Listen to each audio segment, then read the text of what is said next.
est 19h30. Si vous venez de nous rejoindre, Info Soir continue. Place à l'édition locale et régionale. Voici les titres.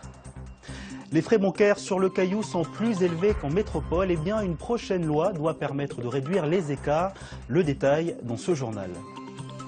Dans l'actualité également, le transfert du droit civil et commercial depuis ce 1er juillet 2013. Avec nous, Étienne Cornu, maître de conférence en droit privé à l'Université de Nouvelle-Calédonie. Bonsoir. Bonsoir. Et à tout à l'heure. Et puis cette initiative, la résidence d'artistes en tribu. Cela se passe à Ponérihouen. Et la formule, vous allez le voir, profite à la fois aux scolaires, mais aussi au reste de la population. Une résidence d'artistes se tient généralement dans un centre culturel. Mais quand elle se déplace en tribu, la formule profite à la fois aux scolaires, mais aussi au reste de la population. L'expérience a été initiée à Ponérihouen à partir d'un projet d'école. Gilbert Ayawa et Philippe Huneau.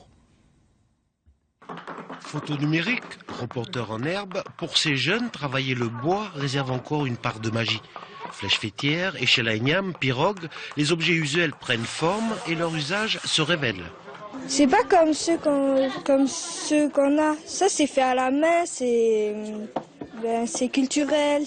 Cela, ils sont faits par nous. C'est différent. Quand les filles s'essayent au travail du bois, aucun garçon, en revanche, ne semble s'intéresser à la confection des parures. Depuis quelques années, le projet culturel de l'école primaire de Ponérihouen épouse l'igname, le café et le bois, comme ces parures pour les danseurs en fibres végétales. Tu serres, après tu pousses comme ça.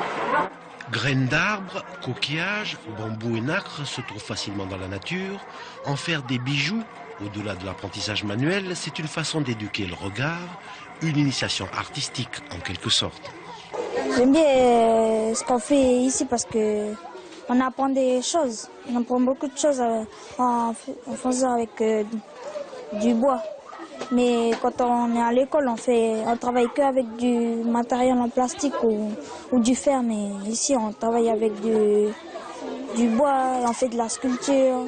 Et... Ça te plaît? Oui, ça me plaît. Un élève qui est bien dans sa tête, qui est bien dans sa peau, est bien dans les apprentissages. Voilà. Il n'y a pas de mystère. Un enfant qui n'est pas bien dans sa culture, qui n'est pas bien dans là où il est, il ne sera pas bien dans les apprentissages anglais, français ou mathématiques ou autres. En associant l'école territoriale de musique à des sculpteurs, à l'autorité traditionnelle ou encore à des ornithologues, la maison commune de Gorodu devient une chapelle au service de l'apprentissage culturel avec une diversité de l'offre artistique rare.